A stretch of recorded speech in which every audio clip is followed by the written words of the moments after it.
بسم اللہ الرحمن الرحیم الحمد للہ نحمده ونستعینه ونستغفره ونؤمن به ونتوکل علیہ ونعوذ باللہ من شرور انفسنا ومن سیئات اعمالنا من يهده الله فلا مضل له ومن يضلله فلا هادي له وأشهد أن لا إله إلا الله وحده لا شريك له وأشهد أن سيدنا ومولانا محمدا عبده ورسوله أرسله إلى الناس كافة بشيرا ونذيرا وداعيا إلى الله بإذنه وسراجا منيرا صلى الله تعالى عليه وعلى آله وأصحابه وأزواجه وذرياته وبارك وسلم تسليما كثيرا كثيرا أما بعد أعوذ بالله من الشيطان الرجيم بسم الله الرحمن الرحيم قل هو الله أحد الله الصمد لم يلد ولم يولد ولم يكن له كفوا أحد وقال تعالى قل إن صلاتي ونسكي ومحياي ومماتي لله رب العالمين لا شريك له وبذلك أمرت وأنا أول المسلمين وقال رسول الله صلى الله عليه وسلم كل مولود يولد على الفطرة فأبواه يهودانه أو ينصرانه أو يمجسانه أو كما قال عليه الصلاة والسلام۔ قابل عزت و احترام معزز و مکرم میری ماں بہنوں، پچھلی کئی مجلسوں میں آپ نے توحید کے سلسلے میں شریعت کا مضمون سنا۔ ہمارے عقیدے کا ایک بہت بڑا حصہ ہے کہ اللہ تعالیٰ موجود ہے، اور دوسرا حصہ ہے اللہ تعالیٰ ایک ہیں، اس کا کوئی ساجی نہیں، کوئی شریک نہیں، جس کو ہم توحید کہتے ہیں۔ اس سے پہلے کی مجلسوں میں نے آیات کریمہ کی روشنی میں آپ ماں بہنوں کو یہ بتایا کہ قرآن کریم بھرا پڑا ہے توحید کے مضمون سے، چونکہ نبی اکرم صلی اللہ علیہ وسلم کو جو ماحول دیا گیا تھا محنت کرنے کے لیے، جو میدان عطا ہوا تھا، وہ شرک و بت پرستی سے بھرا ہوا تھا، توحید کا دور دور تک جس میں نام و نشان نہیں تھا۔ حضرت عیسیٰ علیہ نبینا علیہ الصلاۃ والسلام کے نبی بنائے جانے کے بعد سے اور آسمان پر اٹھائے لیے جانے کے بعد سے لے کر ایک لمبا عرصہ ایسا گزر چکا تھا جس میں توحید لگ بھگ محو ہو چکی تھی، مٹ چکی تھی۔ بہت کم ذہن ایسے تھے جو توحید کی برکتوں سے لبریز تھے۔ نبی اکرم صلی اللہ علیہ وسلم نے مکہ کے اس گھڑ میں توحید کی محنت کی جس کو شرک کا گھڑ کہا جانا چاہیے۔ آپ کو ایک بات بتا دوں، ہمارے یہاں کتابوں کے اندر مولوی بنانے کے لیے جو کورس ہے، اس میں ایک خاص فن ہے عقائد کو سکھانے کا، اور عقائد جس فن میں سکھایا جاتا ہے اس فن کو کہتے ہیں علم کلام۔ ہمارے بہت سے علماء علم کلام نے اس بات کو اپنی کتابوں میں لکھا ہے، اور بڑی تعجب کی بات ہے، ہمارا ذہن وہاں نہیں پہنچتا، انہوں نے بڑی باریک بات لکھی ہے۔ انہوں نے فرمایا کہ حضرات انبیاء علیہم الصلاۃ والسلام اپنی اپنی قوموں میں آتے تھے تو محنت جس بات پر کرتے تھے وہ یہ مضمون تھا کہ اللہ ایک ہے، اس کا کوئی ساجی نہیں۔ انہوں نے فرمایا حضرات انبیاء نے اپنی دعوت کا موضوع اس کو نہیں بنایا کہ اللہ موجود ہے۔ یہ ایک اتنی تعجب کی چیز ہے کہ اگر یہ کبار اور بڑے لوگ نہ لکھتے تو ہمیں تو جو ہے سمجھ میں بھی نہیں آتا۔ حضرات انبیاء علیہم الصلاۃ والسلام نے اللہ کے موجود ہونے پر محنت شروع نہیں کی، بلکہ اللہ کا موجود ہونا تو ہر انسان کے دل کی آواز ہے، اس پر محنت کی کیا ضرورت؟ ہر انسان کا درون اپنی اصلی فطرت سے بولتا ہے کہ اس دنیا کا چلانے والا ہے اور اللہ ہے۔ بات تو یہاں سے شروع ہونی چاہیے کہ وہ اللہ کیا اپنے اس دنیا کے نظام کو چلانے میں کسی اور کا محتاج ہے؟ اس کا کوئی ساجی و شریک ہے یا نہیں؟ یہیں سے محنت حضرات انبیاء علیہ الصلاۃ والسلام کی چلی۔ میری ماں بہنوں، ہمارے ذہن میں بھی یہ بات نہیں تھی، لیکن ایک سے زیادہ ذمہ دار علم کلام کے علماء نے یہ بات فرمائی ہے کہ آپ سروے کر لو، آیات اور انبیاء کی تعلیمات کو دیکھ لو. نبی نے یہاں سے محنت شروع کی کہ اللہ ایک ہے, اس کا کوئی ساجی نہیں, اللہ موجود ہے. یہ تو ہر دل کے اندر بیٹھا ہوا ایک ایسا مضمون تھا جس پر مستقل محنت کی ضرورت نہیں. اس سے یوں سمجھ میں آتا ہے کہ جو آدمی اللہ کے وجود کا منکر ہو, ایسا آدمی انسانیت سے گرا ہوا ہے. اس میں انسانیت اور مانوتا ہی نہیں ہے. یہ ڈھور اور جانوروں کے درجے کا ہے کہ جو کسی چیز کو نہیں سمجھتے. باقی انسانیت جہاں ہے وہاں اتنا مضمون تو دلوں کے اندر پہلے سے بٹھا دیا گیا ہے کہ اللہ کا وجود ہے, اس کے وجود پر کسی دلیل کی ضرورت نہیں ہے. ہاں, میں نے اس سے پہلے والے بعض بیانات میں قرآن کریم کی آیات سے اور کارخانے قدرت جو اللہ نے بچھایا اس کے حوالے سے اللہ کے وجود پر بھی بہت ساری دلیلیں ذکر کی. ہاں, یہ ایک الگ مضمون ہے کہ قرآن کریم اس کو ذکر کرتا ہے, مگر انبیاء کی محنت کا محور یہی رہا کہ حضرات انبیاء علیہم الصلاۃ والسلام اپنی قوم کو بتاتے اللہ ایک ہے, اس کا کوئی شریک اور ساجی نہیں. خود حضرت محمد صلی اللہ علیہ وسلم کو جس ماحول کے اندر رسول اور نبی بنا کر بھیجا گیا اس میں بھی شرک و بت پرستی بہت تھی. آپ صلی اللہ علیہ وسلم نے بھی اپنی ایک حدیث میں یہ مضمون ذکر فرمایا ہے جس کو شروع میں نے آپ کے سامنے رکھا. کل مولود یولد علی الفطرہ, ہر بچہ پیدا ہوتا ہے اپنی اصلی فطرت وحدانیت پر. اللہ تبارک و تعالی ہیں اس چیز کو لے کر. ہاں, آس پاس کا ماحول, ماں باپ کا دھرم, ان کا مذہب کبھی ان کو یہودی بنا دیتا ہے, کبھی نصرانی بنا دیتا ہے, اور کبھی جو ہے مجوسی اور مشرک بنا دیا کرتا ہے. باقی اللہ تعالیٰ نے ہر انسان کے دل میں فطرت رکھی ہے. فطرت اللہ التی فطر الناس علیہا لا تبدیل لخلق اللہ ذلک الدین القیم ولکن اکثر الناس لا یعلمون. یہ فطرت کی آواز ہے, اللہ کے وجود کو انسان پہچانے. نبی اکرم صلی اللہ علیہ وسلم جب مکہ میں تشریف لائے اور آپ کو بعثت ملی یعنی نبی بنائے گئے تو اس وقت شرک و بت پرستی کا ماحول ایسا تھا, آس پاس کی سب بستیوں کے لیے شرک کا مرکز بنا ہوا تھا مکہ. لوگ یہاں آ کر بت پرستی کرتے اور وہ کعبہ جس کو توحید کا نشان بنایا گیا تھا اس کو لوگوں نے مختلف قسم کے بتوں سے بھر دیا تھا, اور یہیں سے شرک و بت پرستی کا سرچشمہ چلتا تھا. لوگ آتے اور توحید کے گھر میں شرک کرتے تھے. نبی اکرم صلی اللہ علیہ وسلم نے ایک نہایتی سنجیدگی والے ماحول میں محنت فرمائی, قرآن کریم کی رہنمائی اور اللہ تبارک و تعالیٰ کی خاص ہدایات کی روشنی میں ایک بہت بہترین ماحول تیار ہوا جس میں سارے بت اور اللہ کے ساتھ جنہیں جنہیں شریک ٹھہرایا گیا تھا سب دلوں سے ایک ایک کر کے محو ہو گئے, اور توحید کی ایک ایسی جماعت تیار ہوئی کہ رہتی دنیا تک ان کی توحید میں پختگی کی قسم کھائی جا سکتی ہے. اللہ حضرات صحابہ میں پیدا ہونے والی اس توحید کا ایک شمع ہم کمزوروں کو بھی عطا فرمائے. میری ماں بہنوں, توحید کے بغیر ایمان نہیں ہے, اس کے بغیر مومن کے لیے چارہ نہیں ہے. اس دنیا میں وہ زندگی نہیں ہے جو توحید سے خالی ہو. سچ مچ زندگی وہی ہے جو توحید سے بھری ہوئی ہو. اور یہ ایک ایسی محنت تھی.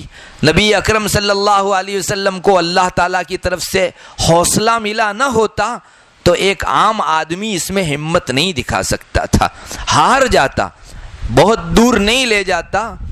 سارے بتوں سے اپنے دامن کو جھاڑ کر ایک اللہ کو ماننے کا یہ مضمون ایسا تھا کہ ساری طبیعتوں کو اجنبی لگتا تھا, اور سمجھو ان کی طبیعتوں پر ایک بوجھ محسوس ہوتا تھا کہ یہ حقیقت کے خلاف ایک تعلیم لے کر آیا ہوا نبی ہے.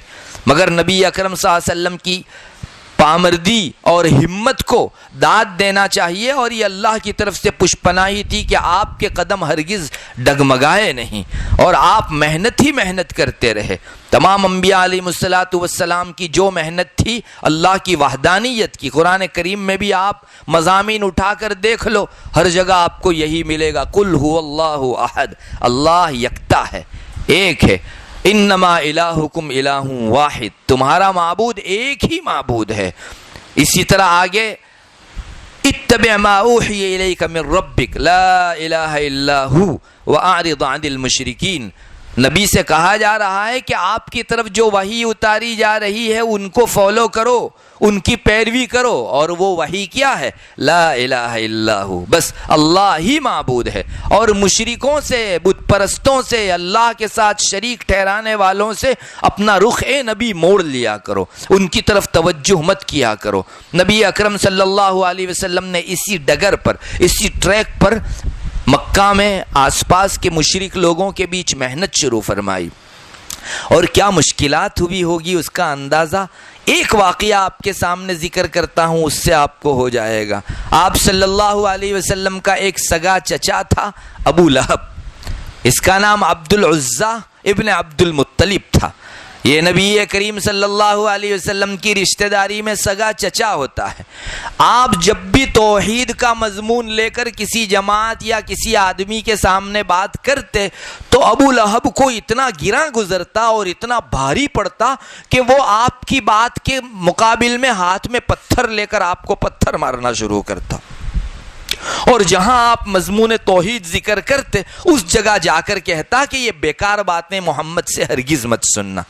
میری ماں بہنوں، ذرا آپ سوچو تو صحیح، آپ کسی بات کو ابھی ذکر کرنے کے لیے دوسروں کے سامنے بیٹھی ہو اور وہاں کوئی آ کر آپ کی بات شروع ہو، اس سے پہلے سامنے والے کا ذہن بگاڑ دے، بلکہ اتنا ہی نہیں آپ کی توہین پتھر مار کر شروع کر دے، تو آپ کا حوصلہ کتنا پست ہو جائے گا۔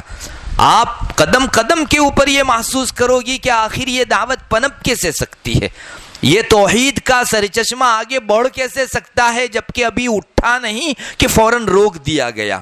سچی بات یہی تھی کہ وہ پتھر برساتا اور یہ کہتا کہ اے محمد، تم کہتے ہو نا کہ میں توحید کو نہ مانوں اور شرکت کے شریک بنانے میں لگا رہوں، شرک میں پڑا رہوں تو اللہ عذاب دے گا، محمد ہم کو عذاب لا کر دکھا دو۔ کتنی جرت اور دلیری کی بات تھی رب تعالیٰ کے حضور۔ اللہ حلیم ہے، بردبار ہے، ان سب چیزوں کو دیکھنے کے باوجود فوری سزا نہیں بھیجتا، مگر اس سے ایک توحید کی دعوت لے کر چلنے والے کے راہ میں کتنی بڑی چٹانیں پڑتی تھی اور کتنی بڑی بڑی رکاوٹیں آتی تھی اس کا اندازہ ہو سکتا ہے۔ کوئی موقع نہیں تھا جس میں ابو لہب آپ صلی اللہ علیہ وسلم کو چھوڑتا نہیں تھا، اور پھر اس کی بیوی ام جمیل تھی، وہ بھی آپ کی عداوت میں اتنی ہی زیادہ سخت تھی۔ گالی گلوچ کرنا، آپ کا انسلٹ کرنا، مجمع میں بیٹھے ہوں تو آپ کی بے عزتی کرنا اور ایسے الفاظ سے آپ کو پکارنا جس سے لوگوں کے دلوں کے اندر آپ صلی اللہ علیہ وسلم کی توہین آئے، یہ اس کا ہمیشہ کا معمول تھا۔ وہ کہیں سے گزرتی تو آپ کو محمد سے تعبیر نہیں کرتی تھی، وہ کہتی تھی یا مزمم۔ محمد کا مطلب ہوتا ہے قابل تعریف، وکھان پاتر، اور مذمم کا مطلب ہوتا ہے جس کی توہین کی جائے، مذمت اور رسوائی کی جائے، ایسا آدمی۔ آپ سوچئے، ہمارے یہاں بہت ساری خواتین معلمہ ہوتی ہیں اور وہ لوگوں کو دعوت دینے جاتی ہے، اگر کسی جگہ وہ دعوت دینے گئی اور مجمع میں سے اٹھ کر یا جو آپ کی باتیں سن رہی ہے ان خواتین میں سے اٹھ کر بیچ مجمع میں آپ کی توہین کر دے تو آپ کو کیسا محسوس ہو؟ یہ تو سید الرسل تھے، تمام انبیاء کے سردار تھے۔ آپ صلی اللہ علیہ وسلم کو وہ جو ہے ام جمیل تھی جو ابو لہب کی بیوی تھی، اس طرح سے بے ادبی بھرے، گستاخی بھرے الفاظ کہتی تھی۔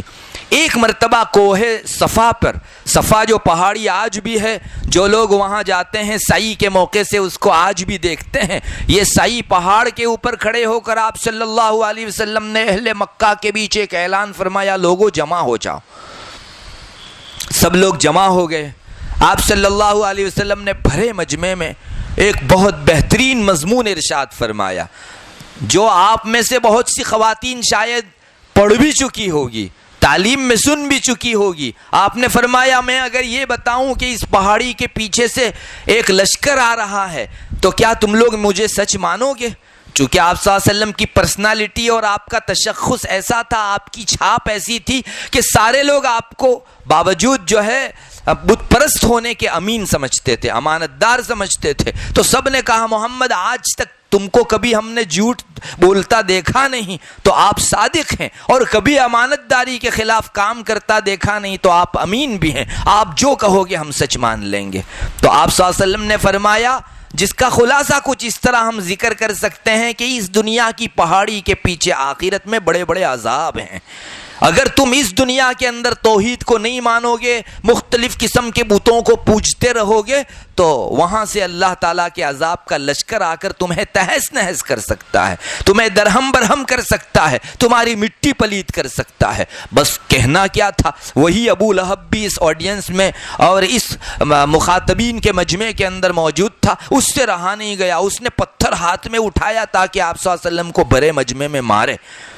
تو آپ صلی اللہ علیہ وسلم کے مارنے کے اس ارادے کے موقع سے اس کی زبان سے ایک جملہ نکل گیا، تب لک یا محمد لہذا جمعتنا، محمد تمہارے ہاتھ یعنی تمہاری ذات جو ہے وہ ہلاک ہو۔ کیا یہی مضمون بیان کرنے کے لیے اتنے بڑے مجمع کو تم نے اکٹھا کیا تھا؟ جبکہ سب کے دلوں میں شرک رچا بسا ہے، تم توحید کی آواز اٹھانے والے ہو کون؟ توہین بھرے الفاظ اس نے کہے۔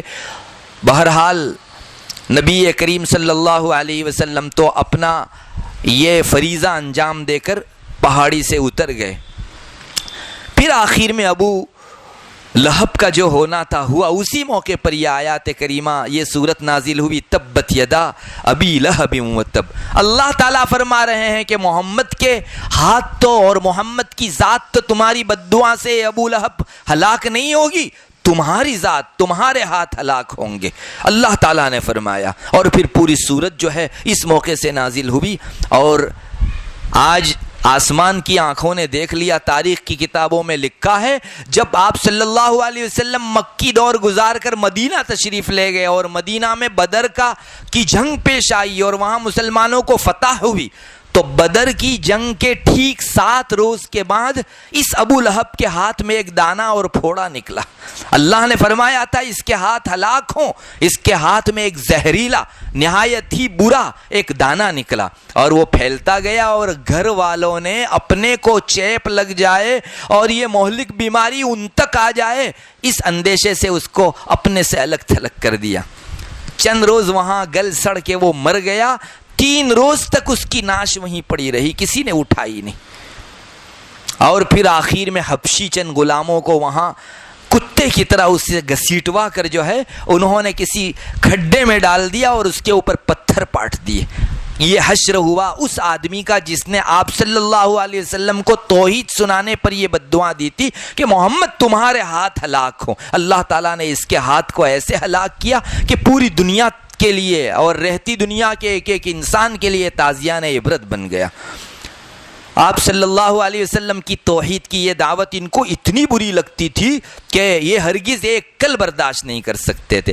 ارے حج کا موقع ہوتا، اس زمانے میں بھی حج کے لیے لوگ کعبہ کے اردا گرد اکٹھا ہوا کرتے تھے، تو آس پاس میں سب لوگ جمع ہوتے، اپنے اپنے خیموں میں ہوتے، آپ صلی اللہ علیہ وسلم لوگوں کے پاس چھپ چھپا کر جاتے اور فرماتے، کیا تم میں سے کوئی آدمی ایسا نہیں جو مجھ کو اپنی قوم کے پاس لے جائے اور میں اللہ کا کلام ان کو سنا سکوں۔ آخر میں جو مدینہ سے قافلہ آیا ہوا تھا ان میں کے ایک آدمی نے آپ صلی اللہ علیہ وسلم کو انصاری اور مدینہ سے آئے ہوئے لوگوں کے درمیان میں خطاب کا موقع دیا۔ یہیں بیعت عقبہ اولیٰ ہوئی، بیعت عقبہ ثانیہ ہوئی، اور پھر آپ کی ہجرت مکہ سے مدینہ ہوئی، یہ انہی مجموعوں میں خطاب کرنے کی وجہ سے۔ مگر ان مجموعوں میں بھی جب آپ خطاب کے لیے جاتے تو کفار اوباش ساتھ ساتھ میں رہتے اور پیچھے یہ کہتے رہتے، محمد جادوگر ہیں، ساحر ہیں، مجنون و پاگل ہیں، ان کی بات مت سننا۔ اللہ اکبر! ایک نبی کا جگر کتنا مضبوط ہوتا ہے کہ ان ساری مخالف ہواؤں کے بیچ بھی وہ توحید کا پیغام آخر سنا کر رہتا ہے۔ میری ماں بہنوں، یہ وہ ماحول تھا جس میں آپ صلی اللہ علیہ وسلم نے کام کیا۔ اگر ہم ماحول کا صحیح اندازہ نہیں لگائیں گے تو توحید کا پاور اور کس شرک کے گھناؤنے ماحول میں آپ نے محنت کی ہے اس کا اندازہ نہیں ہو سکتا۔ آج ہمارے یہاں ہم لوگ ہمت ہار جاتے ہیں کہ مشرکوں کے جھنڈ کے جھنڈ ہیں اور ان کی جماعتیں اور جوت اور بہت بڑے بڑے گروہ ہیں، ان میں آخر ہم توحید کی آواز کیسے پہنچا سکتے ہیں؟ ارے یہ تو کچھ نہیں، اس سے کئی ہزار گنا زیادہ تیزتر وہ کفار تھے جن کے بیچ آپ نے توحید کی آواز سنائی، اور ان میں سے چند ایسے ہیرے نکل آئے جن کو آج صحابی کے جو ہے عظمت بھرے مضمون سے اور عنوان سے ہم لوگ یاد کرتے ہیں۔ میری ماں بہنوں، یہ وہ ماحول تھا، اور مجھے تو آپ کو یہ سنانا ہے کہ قرآن کریم نے کتنے اثر انداز بہترین ادا میں توحید کا مضمون لوگوں کے دلوں میں بھرا اور لوگوں کے دلوں سے ان شرک و بت پرستی کی نحوست کو نکالا۔ ہمارے اور آپ کے ذہن میں ایک سوال ضرور تیار ہوتا ہے کہ اتنا پاکیزہ توحید کا ماحول اس قدر شرک والے گندے اور سنگین ماحول سے پلٹا کیسے؟ آخر وہ تعلیمات کون سی تھی جنہوں نے توحید کی روح بھر دی اور شرک و بت پرستی کو دم دبا کر بھاگنے پر مجبور کیا، اور شرک کو اتنا زیادہ ذلیل و مذموم کر دیا کہ پھر جو ہے شرک ایک پلیدی، ایک ناپاکی اور ایک نجاست سمجھی جانے لگی۔ آخر اتنا پاکیزہ ماحول کون سی تعلیمات کی روشنی میں تیار ہوا؟ مجھے آپ کو یہی سنانا ہے۔ میں انہی آیات کریمہ کو جس کو رسول اللہ صلی اللہ علیہ وسلم نے اپنی تعلیمات کا حصہ بنایا تھا، اور اس پاکیزہ ماحول کے تیار کرنے میں ان آیات کا بڑا اثر تھا، میں آپ کو سنانا چاہتا ہوں تاکہ ایک مومن جس کا دل پہلے سے توحید پر جمع ہوا ہے بت پرستی کی مذمت اور اس چیز کی برائی کو پہچان سکے، اور وہ جس توحید کے اوپر ہے اس کی اہمیت و عظمت کو جان سکے۔ معزز ماں بہنوں، قرآن کریم کی کچھ آیات میں آپ کے سامنے ذکر کرتا ہوں جس نے تاثیر دکھائی تھی اتنا پاکیزہ ماحول بنانے میں۔ ان کو دوسروں کو شریک کرنے کے اندر جو ہے مزے ملتے تھے، اور اللہ تعالیٰ کے ساتھ اور بہت سارے معبودوں کو انہوں نے شریک کر رکھا تھا، اور اس درجہ شرکت کرتے تھے کہ ہم کو ہنسی آئے۔ ہر چیز کا بت بناتے تھے وہ۔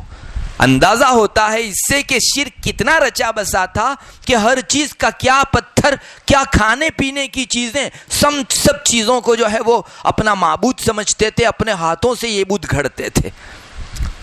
پتھروں کی بات ہے، وہاں تک کتابوں میں لکھا ہے کہ کوئی پتھر اچھا لگا اس کو سامنے رکھ کر بت کی طرح اس کی پوجا کرنے لگے، پھر چند روز بعد ایک دوسرا اس سے اچھا پتھر مل گیا تو اس پتھر کو پکڑ کے پھینکا اور اس دوسرے پتھر کو اپنا معبود بنا لیا۔ ایسے تو کئی معبود چند دنوں کے اندر بدل جایا کرتے تھے۔ یہ لوگ سفر میں نکلتے تو پتھر ساتھ میں لے جانے کی نوبتیں نہیں رہتی تھی، تو اپنے ساتھ جو کھانے پینے کے لیے آٹا لے جاتے تھے اس آٹے کو گوندھ کر اس سے ایک اسٹیچو بناتے، اس سے ایک مورت بناتے تھے اور اس مورت کی پوجا کرتے تھے، اور پھر جب بھوک لگتی تھی تو اسی کا سر توڑ کے اس کا روٹا بنا کر جو ہے کھاتے تھے۔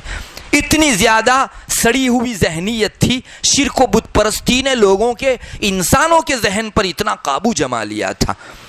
ہماری گجراتی میں وہ ایک بہت مختصر سا ٹکڑا ہے لیکن پنکتی ہے، اور بہت جو ہے دلالت کرنے والی پنکتی ہے۔ اس نے کسی نے کہا ہے، ایک مورخ نے ایوی ٹیو پتھر ایٹلا پوجے دیو، یعنی جتنے پتھر اتنے جو ہے وہ بت پوجتا تھا۔ بس یہی حالت ان لوگوں کی ہوا کرتی تھی۔ آپ صلی اللہ علیہ وسلم نے ان کے بیچ قرآن کریم کی وہ آیات سنائی جنہوں نے شرک و بت پرستی کی شہ کاٹ کے رکھ دی۔ چنانچہ ایک آیت اللہ نے نازل فرمائی، لو کان فیہما آلہۃ الا اللہ لفسدتا فسبحان اللہ رب العالمین۔ قرآن کریم کہتا ہے کہ اگر اللہ کو چھوڑ کر اس دنیا کے اندر دوسرے معبودان باطلہ ہوتے تو زمین اور آسمان کا اور کائنات کا نظام درہم برہم ہو جاتا، تتر بتر ہو جاتا۔ یہ زمین زمین نہ رہتی، آسمان آسمان نہ رہتا، سب ٹکرا کے ختم ہو جاتے۔ اس آیت کریمہ کا انداز اتنا انوکھا ہے میری ماں بہنوں، اگر اس آیت کریمہ پر آپ غور کرو تو یوں سمجھ میں آتا ہے کہ ایک انسان کا ذہن شرک کو قبول کر ہی نہیں سکتا۔ ایک انسان کے ذہن کے پیالے میں شرک و بت پرستی کا یہ لکوڈ اتر ہی نہیں سکتا۔ اللہ تعالیٰ یوں فرماتے ہیں، ماشاءاللہ ہمارے علماء نے اس آیت کریمہ کی تفسیر بھی بہت کی ہے، میں آپ کو وہ تفصیل سنانا چاہتا ہوں، آپ کا بھی ایمان انشاءاللہ اس سے تازہ ہو جائے گا۔ ہمارے علماء فرماتے ہیں کہ اس آیت کریمہ میں ہمارا رب یہ فرمانا چاہتا ہے کہ چلو ایک سے زیادہ معبود ہوتے تو وہ معبود یا تو سب کے سب جو ہے ایک رائے والے ہوتے، سب کی رائے، سب کا فیصلہ ایک ہوتا، تو سب کا فیصلہ ایک ہوتا، پھر بھی ایک معبود تنہا کوئی تصرف نہ کر سکے اور دوسرے معبود کا محتاج ہو تو یہ تو عاجز معبود ہوا۔ ارے کسی کو دوسرے کی ضرورت پڑے وہ خدا تھوڑا ہوتا ہے، وہ تو عاجز ہوا کرتا ہے۔ اگر چند معبود ہوتے، ہر ایک رائے والے ہوتے، تو بھی ایک معبود جو ہے وہ اپنے فیصلے میں دوسرے کی رائے کا محتاج ہو تو اسی کو کہا جاوے گا کہ معبود عاجز ہے، تنہا کام نہیں کر سکتا، اس لیے اس کو جو ہے کسی دوسرے کی مدد لینے کی ضرورت ہے۔ تو ظاہر ہے کہ معبود عاجز نہیں ہو سکتا۔ اور دوسرا یہ ہے کہ سب معبود کام نہ کرتے ہوں، ایک ہی معبود کام کرتا ہو تو باقی معبودوں کا بیکار بیٹھا رہنا لازم آئے گا، اور معبود کبھی بیکار ہوتا ہے؟ تو یہ بھی نہیں بن پاتا اور وہ بھی نہیں بن پاتا۔ یا تو سارے جتنے بھی معبود آپ مانتے ہو سب کی رائیں الگ الگ ہوگی، کسی کا فیصلہ کچھ اور کسی کا فیصلہ کچھ۔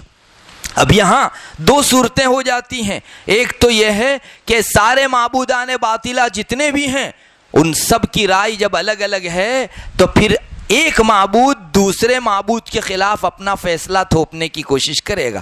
یوں بہت موٹی بات سمجھ لو، ایک معبود چاہے گا کہ دن نکلے اور دوسرا چاہے گا کہ اس وقت نہیں، میرا چلنا چاہیے اور رات ہونی چاہیے۔ ایک سورج کے نکالنے پر تلتا اور دوسرا سورج کے ڈبونے کی کوشش کرتا، تو پھر ان میں آپس میں چکمک ہوتی، جنگ ہوتی اور ایک دوسرے پر غالب آ کر اپنا فیصلہ منواتا۔ تو جو غالب آ گیا وہ تو سمجھ میں آیا، لیکن جو مغلوب ہو گیا وہ معبود کیوں؟ معبود کبھی مغلوب ہوتا ہے؟ کوئی اس پر چڑھ بیٹھ سکتا ہے؟ ہرگز نہیں ہوتا۔ تو ایک شکل یہ بھی نہیں بن پاتی، ہمارا ذہن تسلیم ہی نہیں کرتا، اس کو قبول ہی نہیں کرتا کہ چند معبود الگ الگ رائے والے ہوں اور یہ دنیا جو ہے وہ قائم دائم رہے۔ اسی کو قرآن کریم یہاں ذکر کرتا ہے، لَوْ كَانَ فِيهِمَا آلِهَةٌ إِلَّا اللَّهُ لَفَسَدَتَا، اگر چند معبود ہوتے اللہ کو چھوڑ کر تو زمین اور آسمان کا اور کائنات کا نظام درہم برہم ہو جاتا۔ سورج کو اگاؤ ڈباؤ اور سورج زمین سے ٹکرا جائے تو چور چور ہو جائے یہ پوری زمین۔ جو پرلئی اور قیامت آنے والی ہے اس سلسلے میں آج کے سائنسدان یہی کہتے ہیں کہ یہ سارے جتنے بھی گرہ ہیں، جتنے سیارات ہیں، وہ سب ایک دوسرے کے اردا گرد گھومتے ہیں، قریب آ کر زمین کے ساتھ ایسے ٹکرائیں گے کہ پوری زمین جو ہے درم برم ہو جائے گی۔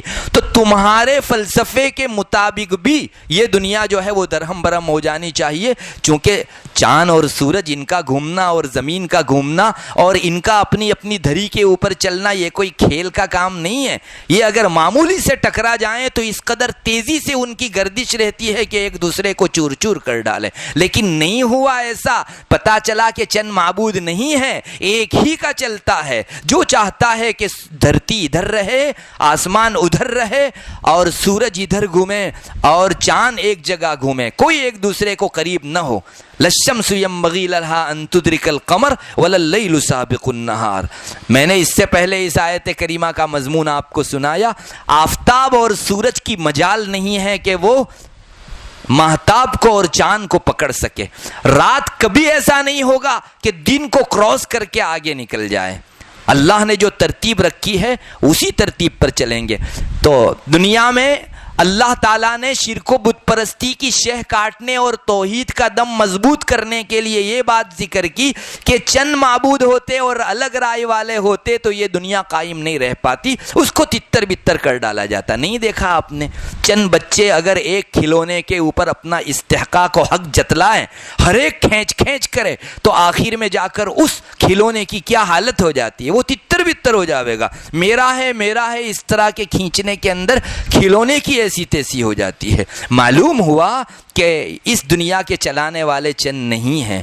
پھر علماء لکھتے ہیں کہ اگر چند معبود ہوتے اور سب الگ الگ رائے والے ہوتے تو ایک دوسری شکل یہ تھی کہ ہر ایک یہ کہتا کہ میں نے جس کو پیدا کیا وہ ایریا مجھ کو دے دو، وہ مخلوق مجھ کو دے دو، اور دوسرا کہتا کہ یہ ایریا مجھ کو دے دو، یہ مخلوق میں نے جو پیدا کی وہ مجھ کو دے دو۔ قرآن کریم نے اس مضمون کو بھی جو ہے ذکر کیا ہے۔ اب اگر ایسا ہوتا کہ ہر ایک معبود اپنا اپنا الگ ایریا لے کر بیٹھ جاتا، ہر ایک کی اپنی الگ الگ مخلوق ہوتی، تو پھر جیسے بادشاہوں میں ہوتا ہے کہ ایک چھوٹے سے علاقے کے اوپر اس کو قناعت نہیں ہوتی، اس کے جی میں ہوتا ہے کہ بازو والا ایریا میں فتح کر لوں۔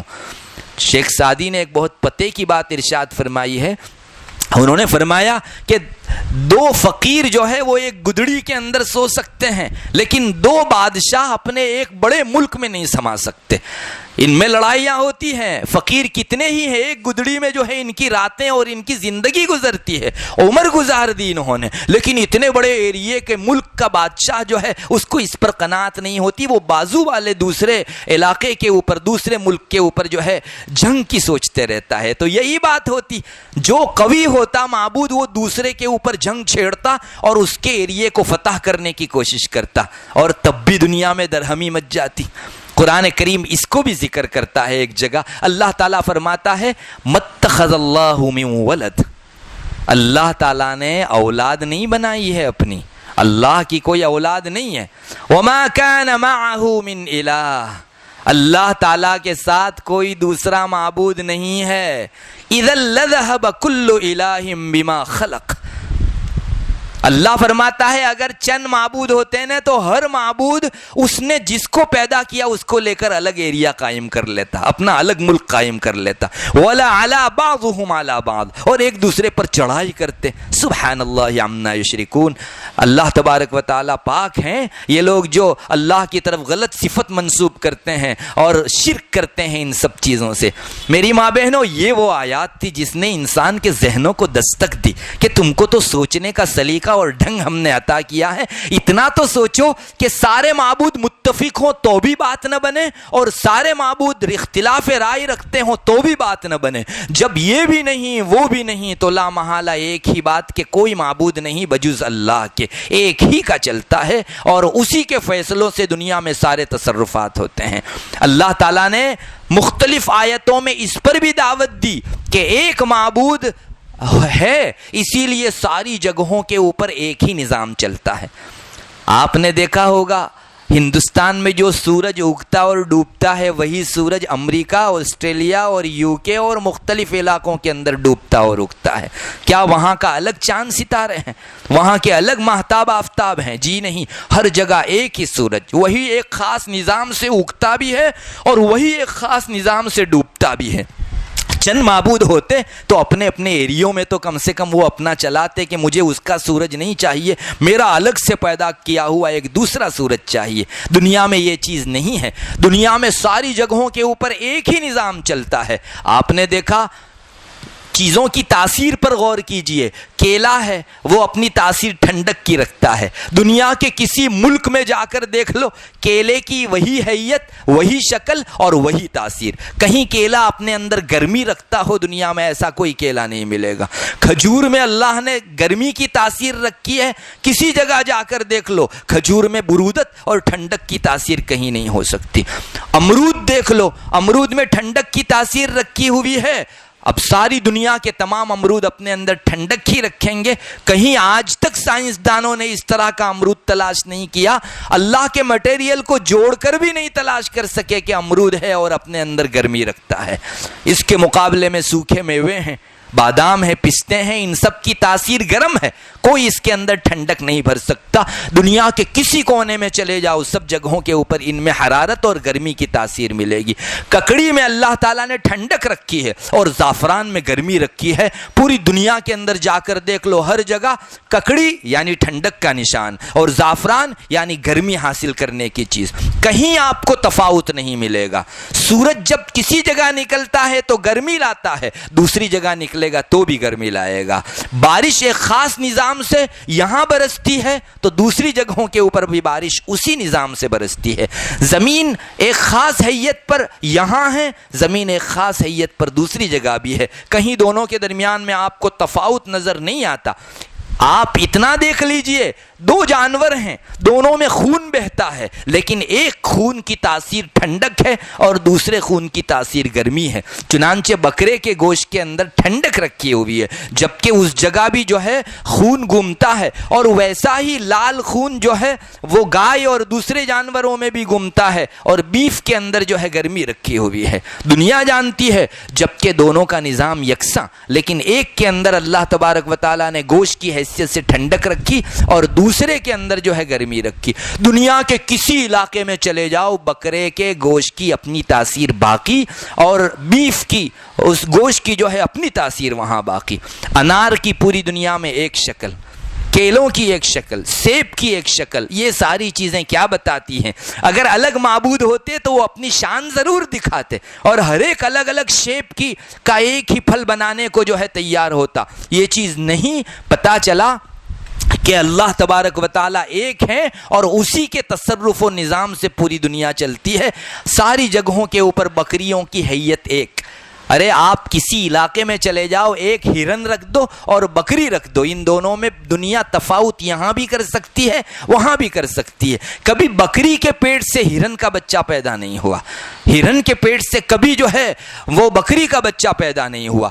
شیر اگر ہندوستان کے اندر پھاڑ کھانے کی صفت رکھتا ہے تو افریقہ کے ملکوں کے اندر بھی اس کی وہ صفت باقی. سارے جانوروں میں دیکھ لو, کیا یہ ساری چیزوں کا اتحاد نہیں بتاتا کہ دنیا میں وحدت ہے, تعدد نہیں ہے؟ اور یہی توحید ہے. ان سب کے پیچھے ایک طاقت کام کر رہی ہے, چند طاقتیں کام نہیں کر رہی ہے. اللہ کرے اس مضمون کو ہم لوگ سمجھ جائیں. میری ماں بہنوں, یہ دو آیتیں اتنی پاورفل ہیں کہ عربوں کے شرک بھرے دل و دماغ کو جس نے توحید کے تقدس سے بھر دیا. یہ دو آیتیں ہیں. ایک تو لو کان فیہما آلہۃ الا اللہ لفسدتا. تم اپنے دل و دماغ کو لگاؤ, کسی کل شرک سمجھ میں ہی نہیں آتا, جیسا کہ میں نے چند صورتیں آپ کو بتا دی. اسی طرح اگر سب کو متفق رائے والا نہ مانو, مختلف رائے والا مانو, تو اس دنیا کی درہمی ہونی چاہیے تھی, الگ الگ نظام ہونے چاہیے تھے. یہ بھی ہمارے ذہن میں نہیں آتا. ہم دیکھتے ہیں, اس سے تو پتہ چلتا ہے کہ ساری چیزوں کے اندر ایک ذات کی طاقت چلتی ہے, اور وہ ذات وہ ہے جس کو قرآن کریم میں الا اللہ کہا گیا ہے. اللہ ہی کا تصرف چلتا ہے, اللہ کے علاوہ کوئی اور نہیں ہے. میری ماں بہنوں, اس سے ہم کو سمجھ میں آتا ہے کہ اللہ کا کوئی ساجی اور شریک نہیں, کسی دوسرے کی شرکت اصولی طور پر بھی نہیں ہے اور طبعی طور پر بھی نہیں ہے. یہ مضمون اللہ کی وحدانیت کا ایسا ہے کہ خاص شعبوں کے اندر تو کفار بھی مانتے تھے. میں نے آپ کو بتایا, جو بچہ دنیا میں آتا ہے توحید کا تقدس اور پاکیزگی لے کر آتا ہے. ماحول کی وجہ سے اس میں شرک کسی میں تھوڑا, کسی میں بہت زیادہ آ جاتا ہے, مگر درون کی, اندرون کی, باطن کی یہ آواز توحید بالکل ختم نہیں ہو جاتی. قرآن کریم نے اس کو بھی ذکر کیا. حضرت نبی اکرم صلی اللہ علیہ وسلم کو قرآن کریم نے چند جگہوں کے اوپر یہ حکم دیا کہ آپ کفار سے ہم جو بتاتے ہیں ویسے سوال کرو, آپ کو جواب کفار کی طرف سے کیا ملتا ہے وہ بھی آپ دیکھو. چنانچہ ایک جگہ قرآن کریم نے 3 سوالات آپ صلی اللہ علیہ وسلم سے کروائے کہ اے محمد کفار سے 3 سوال پوچھو. پہلا سوال قرآن کریم کہتا ہے قل لمن الارض ومن فیہا ان کنتم تعلمون. محمد پوچھو ان سے, زمین میں جتنی مخلوق ہیں, لوگ ہیں, اور خود زمین یہ کس کی مملوک ہے؟ اللہ تعالیٰ خود قرآن میں جواب دیتے ہیں سیقولون للہ. دیکھو محمد, کفار کی زبان سے یہی جواب نکلے گا کہ وہ اللہ کی ملک ہے. زمین اور زمین میں جس قدر مخلوقات بستی ہیں, محمد پوچھ لو, ان کفار سے پوچھ لو. اگرچہ یہ لوگ شرک و بت پرستی کرتے ہیں, مگر زمین کی ملکیت اور زمین میں جتنی بھی مخلوقات ہیں, انسان ہو یا دوسرے, ان سب کی ملکیت تو وہ اللہ ہی کے لیے تسلیم کرتے ہیں. سیقولون للہ. محمد ان سے کیا جواب مانگو؟ میں آپ سے پہلے سے ہی کہہ دیتا ہوں, ان کا جواب یہی ہوگا کہ ساری چیزوں کی ملکیت اللہ کی ہے. آج بھی وہ دم بھریں گے اس چیز کا. نمبر 2, دوسرا سوال اللہ نے محمد صلی اللہ علیہ وسلم کی معرفت کروایا. قل من رب السماوات والارض من رب السماوات ورب العرش العظیم. محمد ان سے اتنا پوچھ لو کہ 7 آسمان کا پروردگار کون اور بڑے عرش کا پروردگار کون؟ پھر قرآن واپس خود جواب دیتا ہے سیقولون للہ. عن قریب بالکل فوراً وہ لوگ جواب دیں گے کہ اللہ ہی مالک ہے 7 آسمانوں کا اور اس عرش عظیم کا بھی. تیسرا سوال آپ صلی اللہ علیہ وسلم سے قرآن کریم میں کروایا گیا قل من بیدہ ملکوت کل شیء وَهُوَ يُجِيرُ وَلَا يُجَارُ عَلَيْهِ إِن كُنتُمْ تَعْلَمُونَ۔ محمد ایک اور سوال کرو، ان سے پوچھو یہ دنیا کے اندر جتنے کاروبار ہیں، جتنے تصرفات ہیں، جو کرشمے قدرت ہیں، وہ سب کس کے ہاتھ میں ہے اس کی لگام؟ کون ایسی ذات ہے جو دوسرے کو پناہ دیتی ہے، اس کو کسی پناہ کی ضرورت نہیں ہے؟ محمد پوچھو ان کو اور کہو کہ اگر تم جانتے ہو تو بتاؤ۔ سیقولون للہ، یہ لوگ عن قریب جواب دیں گے کہ جی تمام کاروبار کی لگام اللہ کے ہاتھ میں ہے اور اللہ پناہ دیتا ہے، اس کو کسی کی پناہ کی ضرورت نہیں۔ یہ ان کے دل و دماغ میں بھی بیٹھا ہوا تھا، کفار سے یہ سوال کروائے جا رہے ہیں۔ قرآن کریم ایک اور جگہ ایک اور سوال پوچھواتا ہے نبی کریم صلی اللہ علیہ وسلم سے، وَلَئِن سَأَلْتَهُم مَّن خَلَقَ السَّمَاوَاتِ وَالْأَرْضِ لَيَقُولُنَّ اللَّهُ۔ محمد اگر قسم ہے آپ ان سے پوچھو کہ آسمان اور زمین کو کس نے پیدا کیا، یہ لوگ ضرور جواب دیں گے کہ اللہ نے پیدا کیا۔ یہ کسی مومن سے نہیں پوچھوایا جا رہا ہے، کفار سے سوال کرو اے محمد۔ مطلب پتا چلا کہ خالق وہ بھی اللہ کو مانتے ہیں، رب و پروردگار وہ اللہ کو مانتے ہیں، مالک اللہ کو مانتے ہیں۔ اب آپ ماں بہنوں کے ذہن میں بھی سوال پیدا ہوتا ہوگا کہ جب یہ سب اللہ کو مانتے ہیں تو پھر یہ بتوں کی پوجا آخر کیوں کرتے ہیں، دوسروں کو شریک کیوں ٹھہراتے ہیں اللہ تبارک و تعالیٰ کے ساتھ، اور اللہ تبارک و تعالیٰ کی عبادت میں دوسروں کا حصہ کیوں لگاتے ہیں؟ یہ سوال آنا تھا اور ہر انسان کے ذہن میں یہ سوال پیدا ہونا تھا۔ قرآن کریم نے اس کا بھی ایک جگہ جواب دے دیا۔ یہ کفار اللہ کو جب رب مانتے ہیں، خالق و مالک مانتے ہیں، اس کے باوجود بھی دوسرے کی پوجا کیوں کرتے ہیں؟ اللہ تعالیٰ نے اس مضمون کو ایک اور جگہ 23ویں پارے میں کھولا ہے۔ قرآن کریم کہتا ہے بسم اللہ الرحمن الرحیم، تنزیل الکتاب من اللہ العزیز الحکیم۔ یہ کتاب جو ہے نا، یعنی قرآن کریم، یہ ایک زبردست حکمت والی ذات کی طرف سے اتارا گیا ہے۔ انا انزلنا الیک الکتاب بالحق، محمد ہم نے تمہاری طرف یہ کتاب برحق اتاری ہے۔ فاعبد اللہ، اللہ کی عبادت کرو، مخلص اللہ الدین، بندگی صرف اور صرف خالص و خالص اللہ تبارک و تعالیٰ ہی کی ہونی چاہیے۔ الا للہ الدین الخالص، سنو ہوشیار ہو جاؤ، اللہ ہی کے لیے پیور بندگی ہے، اس کے ساتھ کسی کی شرکت نہیں ہے۔ پھر قرآن کہتا ہے والذین اتخذوا من دونہ اولیاء، یہ وہ لوگ جنہوں نے اللہ کے ساتھ اور معبود بنا لیے ہیں۔ ما نعبدہم الا لیقربونا الی اللہ زلفی، یہ لوگ یوں جواب دیتے ہیں کہ ہم یہ جو بتوں کو پوجتے ہیں نا، اس میں ہمارا مقصد یہی ہے کہ یہ بت اللہ تعالیٰ سے ہم کو قریب کر دیں۔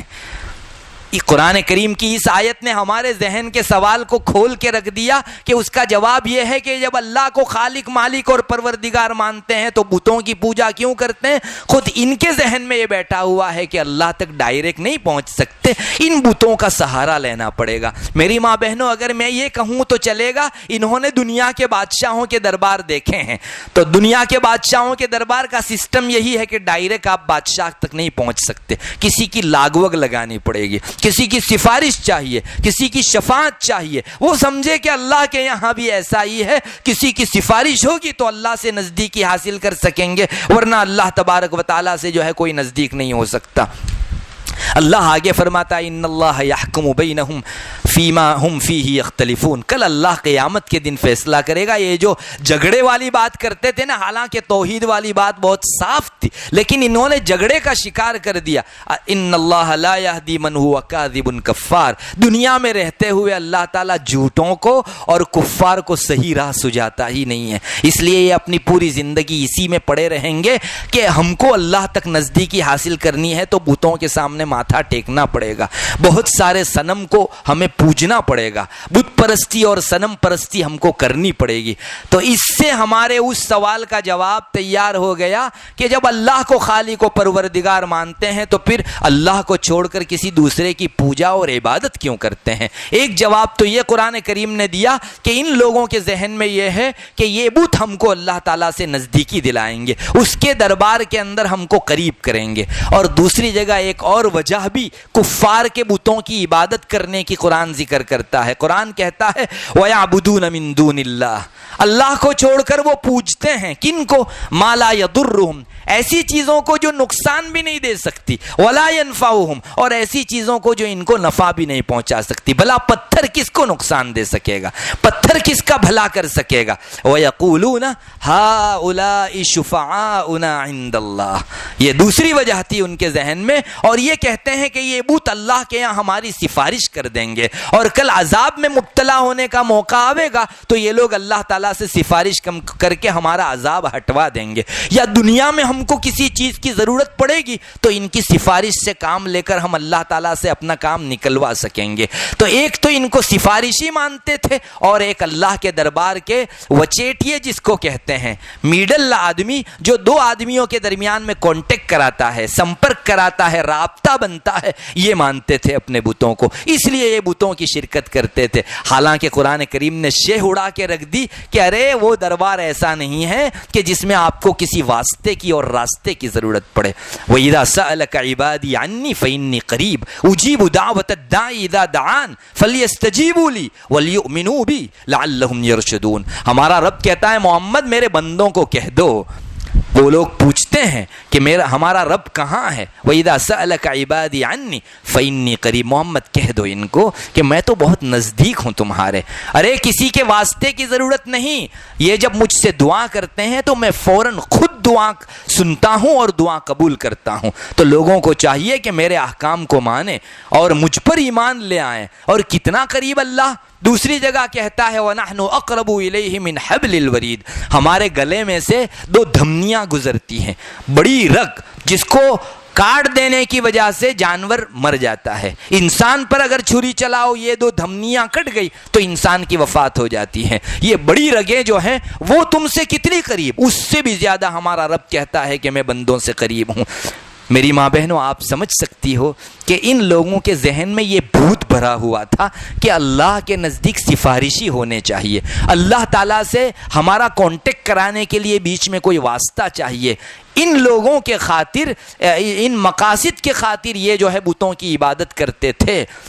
لیکن سچی بات یہ ہے کہ اللہ کے یہاں نہ کسی سفارشی کی ضرورت ہے۔ اس نے قرآن میں بار بار اعلان کروایا کہ کسی کو بیچ میں نہ رکھو، بس تم ہو اور میں ہوں، تم عابد ہو میں معبود ہوں، تم مخلوق ہو میں خالق ہوں، تم ساجد ہو میں مسجود ہوں، ڈائریکٹ تمہارا سجدہ میں دیکھتا ہوں اور قبول کرتا ہوں، تم دعا کرتے ہو میں ڈائریکٹ تمہاری دعا قبول کرتا ہوں۔ دیکھو رسول اللہ صلی اللہ علیہ وسلم پر ہم درود بھیجیں تو آپ صلی اللہ علیہ وسلم سے دور رہ کر بھیجیں تو فرشتوں کی معرفت درود پہنچوایا جاتا ہے، چونکہ آپ مخلوق ہیں، لیکن اللہ تبارک و تعالی خالق ہیں، اس کے اور ہمارے درمیان میں کوئی فرشتے کا واسطہ نہیں۔ ہرگز آپ نہیں دیکھو گے کہ کہیں قرآن میں یا حدیث میں ایسا آیا ہو کہ ہماری دعا فرشتے لے کر جاتے ہیں اور اللہ تک پہنچاتے ہیں۔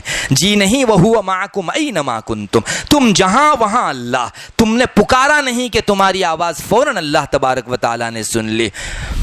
بہرحال وہ ہمارا رب ہمارے ساتھ ہے، لیکن ان لوگوں نے غلط تعلیمات کے پیش نظر دوسرے بتوں کو اللہ کا سفارشی اور واسطہ بنایا اور اسی بنیاد پر انہیں پوجنے لگے۔ قرآن کریم نے کہا کہ ٹھیک ہے دنیا کے اندر تم پوج رہے ہو، لیکن کل قیامت کے دن آؤ گے نا، جن کو تم سفارشی بنانا چاہتے تھے ان میں سے کوئی بھی تمہارے کام نہیں لگے گا، اور ایک کی بھی سفارش تم کو کام نہیں لگ سکے گی، یہ سفارش کر ہی نہیں سکیں گے، تم کو تنہا اللہ کے پاس بلایا جاوے گا، تو پھر یہ جو ہے سفارش کام کی کس چیز کی؟ چنانچہ قرآن کریم ایک جگہ کہتا ہے وَلَقَدْ جِئْتُمُونَا فُرَادًا، تم ایک ایک کر کے آؤ گے ہمارے پاس، کما خلقناکم اول مرہ، دنیا میں آئے تھے تو کیا پوری جماعت آئی تھی؟ ہر ایک ایک بن کے آیا تھا۔ وَتَرَكْتُم مَّا خَوَّلْنَاكُمْ، ہم نے تم کو جو دنیا میں حویلیاں نعمتیں دے رکھی تھی سب کو پیچھے چھوڑ کے آؤ گے۔ وَرَاءَ ظُهُورِكُمْ وَمَا نَرَىٰ مَعَكُمْ شُفَعَاءَكُمُ الَّذِينَ زَعَمْتُمْ أَنَّهُمْ فِيكُمْ شُرَكَاء، اور آج قیامت کے دن ہم نہیں دیکھیں گے کہ تمہارے ساتھ تمہارا کوئی سفارشی آیا جس کو تم نے دنیا میں ہمارے ساتھ شرک کرنے کے لیے معبود بنایا تھا۔ کتنی واضح اور ڈوٹوک آیت ہے۔ تم مانو سفارشی لیکن ہے ہی نہیں وہ سفارشی، اور قرآن کہتا ہے کہ تنہا آنا پڑے گا، ڈائریکٹ فیس ٹو فیس ہم کو حساب دینا پڑے گا، کوئی دوبھاشیا اور کوئی درمیان میں ترجمانی کرنے والا نہیں ہوگا۔ سفارش تو کیا کرتا، تم کو ڈائریکٹ بات کرنی پڑے گی، اپنا حساب خود ہی دینا پڑے گا۔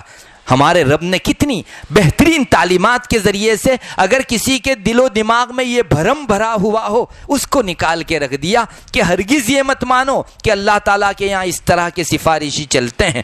دوسری جگہ بھی قرآن کریم نے اسی مضمون کو اٹھایا ہے، هل ينظرون الا تأویلہ، یہ لوگ عذاب کا مضمون اس کا انتظار کرتے ہیں کہ محمد جو عذاب زبان سے سناتے ہیں وہ ہم پر آ جائے۔ یوم یاتی تأویلہ، جس دن یہ عذاب کی صورت و شکل آ جائے گی، یقول الذین نسوہ من قبل، جو لوگ اللہ کو بھول کر بات کرتے تھے وہ لوگ کہنے لگیں گے قد جاءت رسل ربنا بالحق، ہمارے پروردگار کے پیغمبر تو حق تعلیم لے کر ہمارے پاس آئے تھے۔ فہل لنا من شفعاء، کیا آج کوئی سفارشی ہے؟ فیشفعوا لنا، جو ہمارے لیے سفارش کر دیں، وَنُرَدْ أَوْ نُرَدُّ، یا کم سے کم دنیا میں پھر سے بھیج دیے جائیں، فَنَعْمَلَ غَيْرَ الَّذِي كُنَّا نَعْمَلُ، کل کو بت پرستی کرتے تھے اب سمجھ میں آ گیا اب جا کر توحید کریں گے، لیکن واپس نہیں بھیجا جاوے گا۔ قد خسروا انفسهم، انہوں نے اپنے آپ کو گھاٹے کے کھڈے میں ڈالا، وضل عنهم ما كانوا يفترون، اور سارے بت جو ان کے ذہنوں میں تھے سب کے سب گم ہو کر رہ جائیں گے اور تنہا ان کو حساب دینا پڑے گا۔ میری ماں بہنوں، ان تعلیمات کی روشنی میں یہ طے کیا جا سکتا ہے کہ اللہ تبارک و تعالیٰ کے سوا کوئی معبود نہیں، اور جن پھسی بنیادوں پر انہوں نے دوسروں کو شریک ٹھہرا رکھا ہے وہ بنیادیں سب کی سب غلط ہے، نہ وہاں کوئی سفارشی ہے اور نہ وہاں کوئی مادھیم ہے، کوئی واسطہ ہے، بس اللہ ایک ہے، ڈائریکٹ اسی کی عبادت کرنی چاہیے۔ کفار کی طرف سے پھیلائے گئے یہ خیالات نری جہالت ہے اور نرا باطل ہے کہ اللہ تک پہنچنے کے لیے بت کام لگیں گے، اللہ تک کوئی مضمون پہنچانے کے لیے سفارش ان کی کام لگے گی۔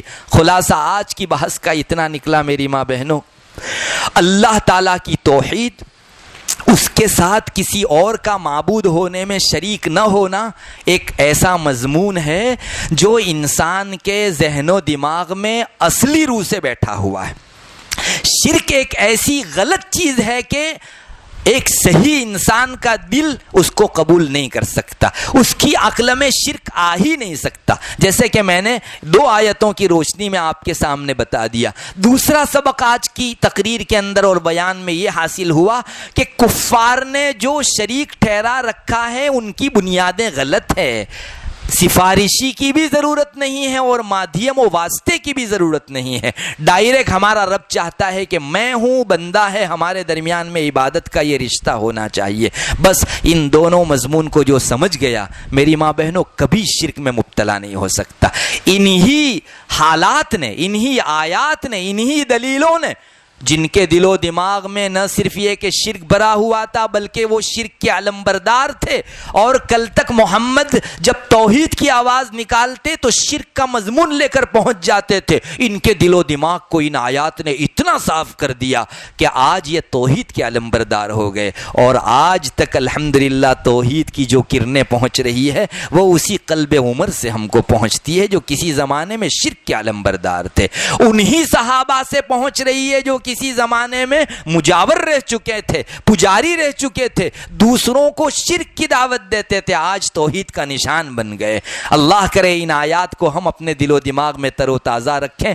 میری ماں بہنوں، مجھے تو اتنا یقین ہے کہ یہ ایسی ٹونک ہے کہ ان کو اگر کوئی مسلمان اپنے ذہن و دماغ میں پیش نظر رکھے تو کفر و شرک کی بیماری اور مرض اس کے سامنے پھٹک نہیں سکتے، اور کوئی اگر مبتلا ہو گیا ہو اور یہ آیات پورے بلاغت والے مضمون کے ساتھ اس کے سامنے ذکر کی جائے تو اگر اللہ نے اس کے حق میں ہدایت لکھی ہے تو اس کو توحید کی طرف آنا لازم ہے۔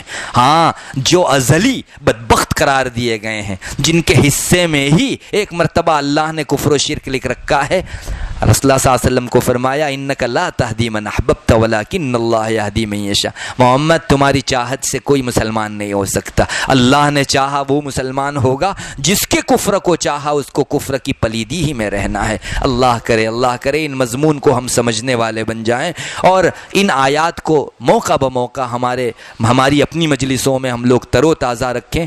قاری صاحب نے جو شروع میں بات بتائی میں واپس آپ کو کہتا ہوں، سچی بات ہے کہ یہ مضمون باقاعدہ مرتب ہے، قرآن نے بھی اسی ترتیب سے رسول سے محنت کروائی تھی. اب بیچ میں ایک آدھ چیپٹر بیچ میں سے غائب ہو جاوے گا, آپ کسی مجلس میں حاضر نہیں رہ سکی, تو ایک مجلس کے گیپ کی وجہ سے دو مجلسوں کے مضمون کے درمیان میں رابطہ قائم نہیں ہو سکے گا, اور بیچ میں کچھ کلی رہ گئی ہے, اس طرح کا آپ کو محسوس ہوگا. اس لیے آپ یقین جانیے رسول اللہ صلی اللہ علیہ وسلم سے یہ جو تعلیمات کی روشنی میں امت تک توحید کا سبق پہنچایا گیا اور شرک پر جھاڑو مارا گیا, یہ اسی ترتیب سے تھا. اللہ تبارک و تعالی ہم سب کے ذہن و دماغ میں بھی توحید بھر دے اور شرک سے ہماری حفاظت فرماوے. وآخر دعوانا الحمدللہ رب العالمین.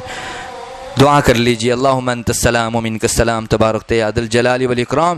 ہے اللہ ہمارے گناہوں کو معاف فرما. اللہم صلی علی محمد النبی الامی وعلی آلہ وسلم تسلیما. یا الہ العالمین ہم کو توحید کا علمبردار بنا, توحید کو ہمارے رگو پے کے اندر رچا بسا دے, شرک و بت پرستی سے کوسوں دور فرما. اللہ اس کی جو محنت چل رہی ہے اللہ ان مشرکوں کے دلوں کو بھی ہدایت اور توحید کے رنگ سے بھر دے. یا الہ العالمین انہیں اپنا نفع نقصان سمجھا دے, مومنوں کو اپنی توحید کے ڈگر کے اوپر اتنا مضبوط کر دے کہ کفر و شرک کی کوئی آندھی ان پر کام نہ کر سکے. اللہ ہمارے ایمان کو ہمالیہ پہاڑ سے زیادہ مضبوط کر دے. اللہ توحید کے اوپر نہ صرف یہ کہ ہم جمنے والے بنے بلکہ ڈگمگاتے لوگوں کے قدموں کو تھامنے والے بنے, اس طرح سے ہم کو توحید کا علمبردار بنا دے. اللہ جو کچھ کہا گیا ان میں جو حق ہے قبول فرما لیجئے, کوئی چک ہو گئی ہو معاف فرما دیجئے. اللہ انہی تعلیمات نے اس مشرکانہ ماحول میں کھلبلی مچائی تھی. اللہ ہمارے دل میں ایمان ہے, تو اپنے فضل خاص سے ہمارے دلوں پر بھی اس کا خصوصی اثر ڈال دے. اللہم انا نسألک من خیر ما سألک منہ نبیک محمد صلی اللہ علیہ وسلم ونعوذ بک من شر ما استعاذ منہ نبیک محمد صلی اللہ علیہ وسلم. انت المستعان وعلیک البلاغ ولا حول ولا قوة الا باللہ. سبحان ربک رب العزة عما یصفون وسلام علی المرسلین والحمد للہ رب العالمین.